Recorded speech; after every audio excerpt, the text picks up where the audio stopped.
Ever since the day that you went away, you've been sending flowers. Hello, it's me Flora, welcome back or welcome if you're new.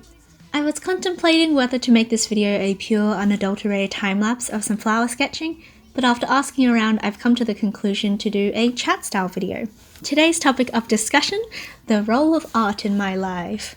Stress, much like every other feeling, needs an outlet. Without one, stress can consume us, thus causing more stress, and then you're stressed about being stressed, and it's just not a particularly fun time. For me, art has been an outlet for stress my whole life, but I haven't felt quite as relieved after doing some painting than in these past couple of years, that being the final years of high school. There's something magical in tracking the motion of a brush on a page, watching the various hues of reds and blues seep into every weaving fibre of 300 GSM paper. Sorry, I've been trying to be more descriptive in my voiceovers. Excuse the poorly thought out imagery, if you can even call it imagery. Point is, art has always been my grounding point. High school can be so incredibly exciting and it opens up so many opportunities that you might not have gotten in primary school. But it also, at least for me, can become toxic. It feels like you're constantly racing to get somewhere, but you don't know where you're going, trying to meet expectations that people around you have set. Through all the twists and turns, trials and tribulations of high school, art has acted as my detox activity. Even though in art I'm constantly trying my best and trying to improve, similar to my schoolwork, it doesn't feel like I'm racing against other people or even racing against myself.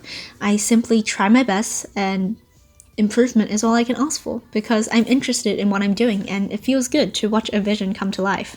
That's also why I really enjoyed making YouTube videos. Even if only 10 people watch them, if I'm proud of what I've done, that's that.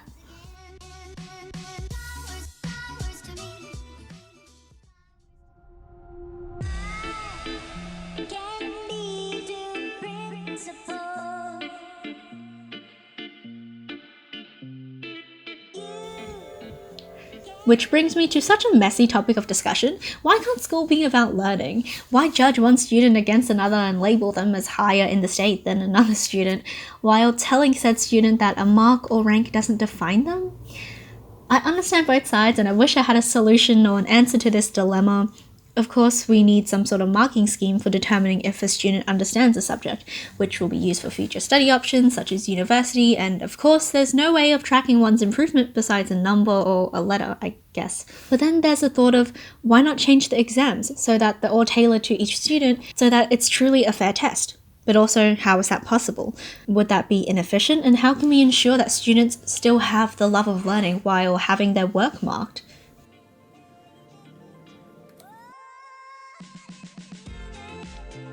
Anyways, that was a tangent I did not mean to get into. Back to art. Art! I think the reason I love it so much, beyond it being therapeutic, is that it's so subjective. I love structure and having a concrete answer, but I also love English for the reason that it's so interesting to not know, to not have all the answers, because that's impossible. I find myself tossing between the quotes, it's not about the end result, it's about the journey, and don't worry about the journey because it's the end result that matters. Art is kind of a combination of the two. While trying to do a canvas painting, I won't really care about how I got the final thing as long as I executed my idea well and I have a final thing. But at the same time, I want to learn techniques and I want to learn more about the process, more so than getting an end result. But I guess the techniques lead me to the end result, so it's just a bit of both. Anyways, to make it a bit more connected to what you're seeing on screen right now, I just thought I'd talk a bit about it. At school, my year group is working together on a project to paint a mural. As a part of the process, we're submitting in some flower illustrations so that the project manager, who is an artist, can help us culminate our ideas and turn it into something cohesive. I'm sketching a marigold, a geranium, and some echeveria flowers. I had to resist the urge to add colour and shading because it's meant to be black and white, and I could do shading, but also I felt that if I added sketching or more depth to it, it might have distorted the line work and I might have just ruined it. I don't really know. So I just kind of left it there at the line work.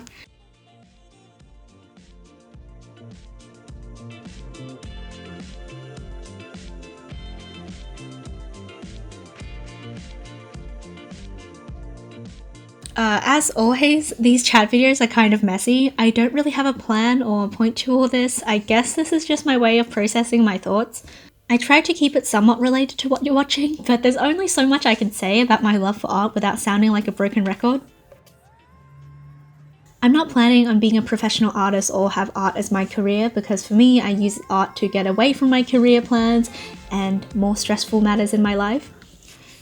I guess all I really want to say is that I highly recommend getting a hobby. It doesn't have to be a scheduled thing or in a creative field, but please don't feel worried about not having one. It'll just come naturally to you. Try some things out as long as they don't hurt you or other people, and who knows, maybe you'll fall in love with an activity.